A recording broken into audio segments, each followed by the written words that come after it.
Hello everyone, welcome back to my English channel जिसका नाम है इंग्लिश स्फेयर बाय राहुल। दोस्तों, आज मैं बात करने वाला हूं अंग्रेजी का important topic that is very important for each and everyone, either student और इन द प्रोफेशनल पर्सन। तो वह है आर्टिकल।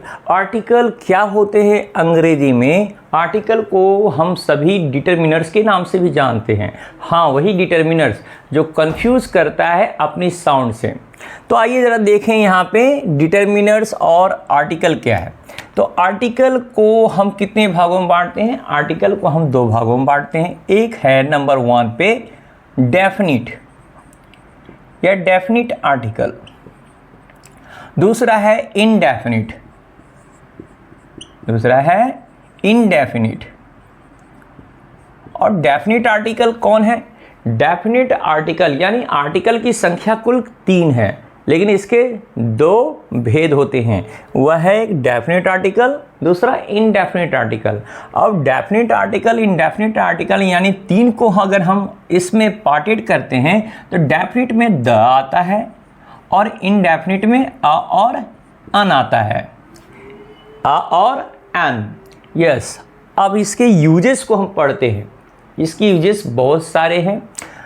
द जहाँ तक बात करें, द का इस्तेमाल हम यूज़ ऑफ द जब भी हम करते हैं तो इसे ध्यान देने की चीज़ है कि कहाँ हम इसे द पढ़ेंगे, कहाँ हम इसे दी पढ़ेंगे। मैं यहाँ पे एक टेबल सा बनाकर दिखाता हूँ कि द और दी कब पढ़ा जाता है, कब इसे रीड किया जाता है, इसकी प्रोनाउंसिएशन कब दी हो जाती है, कब द हो जाता है। जब इस डेफिनेट आर्टिकल का इस्तेमाल किसी वॉवेल साउंड से शुरू होने वाले नाउन के पहले होता है तो इसे दी पढ़ा जाता है, यानी दी एग। ओके। और जब यही THE यानी डेफिनेट आर्टिकल जब किसी कॉन्सोनेंट साउंड से शुरू होने वाले नाउन के पहले आता है तो इसे द पढ़ा जाता है। अब आप इसे पढ़ेंगे द बॉय। क्लियर? यह क्लियर हो चुका है। अब हम यूज करना सीखेंगे कि द यानी डेफिनेट आर्टिकल्स कहाँ कहाँ यूज होते हैं। आप इसे नोट कर सकते हैं अपनी नोटबुक पे, और यहाँ पे मैं अभी सिखाता हूँ कि द का यूज कहाँ कहाँ हो सकता है। तो the is used before, the is used before famous person यानी फेमस पर्सन। अब यहाँ फेमस पर्सन जैसे कोई भी हिस्टोरिकल पर्सन हो या रेप्यूटेड या इमिनेंट पर्सनालिटी हो, जैसे the Pandit Jawaharlal Nehru, the Bhagat Singh, the Chandrashekhar Azad. These persons can be a famous person. The का इस्तेमाल इसमें यूज किया जाएगा। अगर कोई रिवर हो, रिवर के नाम से पहले, जैसे द गंगा, द यमुना। अगर कोई न्यूज हो, न्यूज पेपर हो, उसके नाम से पहले, जैसे the Hindustan times, Hindustan times. Directions हो, फॉर डायरेक्शन मेनली, तो यहाँ पे हम यूज करेंगे द नॉर्थ, द साउथ। ये सब डायरेक्शन के नाम से पहले हम यूज़ करेंगे। द का इस्तेमाल हम जैसे हिस्टोरिकल बिल्डिंग यानी कि द रेड फोर्ट,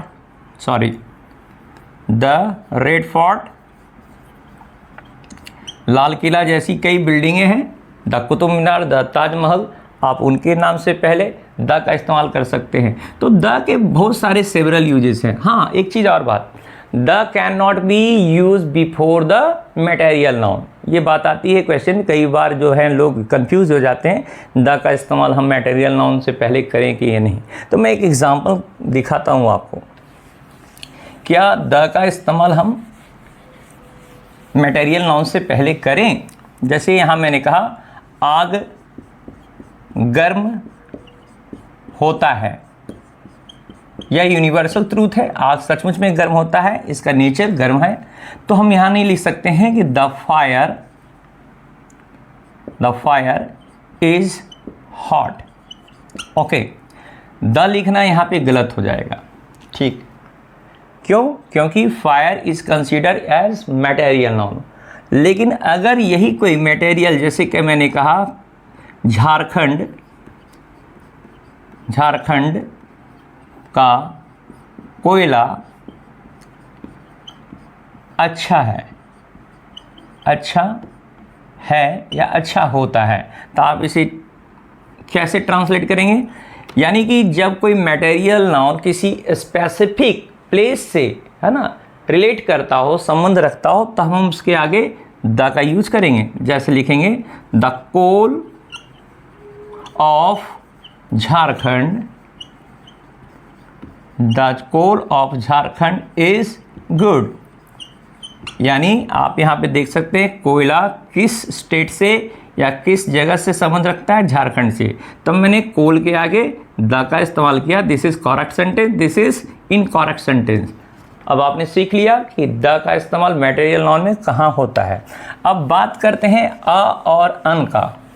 अ और अन दोनों ही यहाँ पे इसकी बारे में मैं चर्चा कर रहा हूँ। अ और अन दोनों ही काउंटेबल नाउन से पहले होता है। यानी काउंटेबल नाउन का डेफिनेशन क्या है? The noun which can be counted easily. जो भी नाउन जिसे गिनती की जा सकती हो उसके पहले हम अ और एन का इस्तेमाल होते हैं। या ऑर्डिनरी इंग्लिश में इन दोनों का मतलब होता था वन, यानी एक की संख्या में। जैसे अ का इस्तेमाल कहाँ करेंगे? इसका प्रोनाउंसिएशन आपका अ होता है, इसका प्रोनाउंसिएशन आपका अन होता है। जैसे मैंने लिखा बॉय, ध्यान देने की चीज़ है यहाँ पे बॉय। अब ध्यान दें कि बॉय यानी इस कॉमन नाउन का फर्स्ट लेटर जो है एक कॉन्सोनेंट साउंड है, तो इससे पहले हमें क्या लगाना है? अ, यानी ये साउंड पे डिपेंड करता है। अब कोई वॉवेल साउंड से यूज होने वाला कोई भी अगर स्पेलिंग हो तो उसकी फर्स्ट लेटर अगर वॉवेल साउंड है तो हमें एन का इस्तेमाल करना। जैसे इंजीनियर, अब इंजीनियर का फर्स्ट लेटर जो है वॉवेल साउंड है, तो हमें यहाँ पे लिखना है एन इंजीनियर। क्लियर?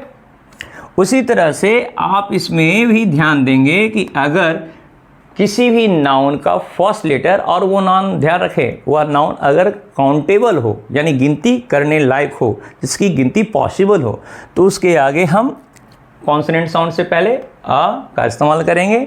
और जिस नाउन का फर्स्ट लेटर वॉवेल साउंड है और वो भी गिनतीवाचक है तो हम उसके आगे अन का इस्तेमाल करेंगे। तो थैंक यू, आपने आज सीखा आर्टिकल का यूजेस। आर्टिकल क्या है आप वीडियो में जाकर मेरे कमेंट बॉक्स में कमेंट कर सकते हैं, वीडियो को लाइक कर सकते हैं, शेयर कर सकते हैं। Thank you.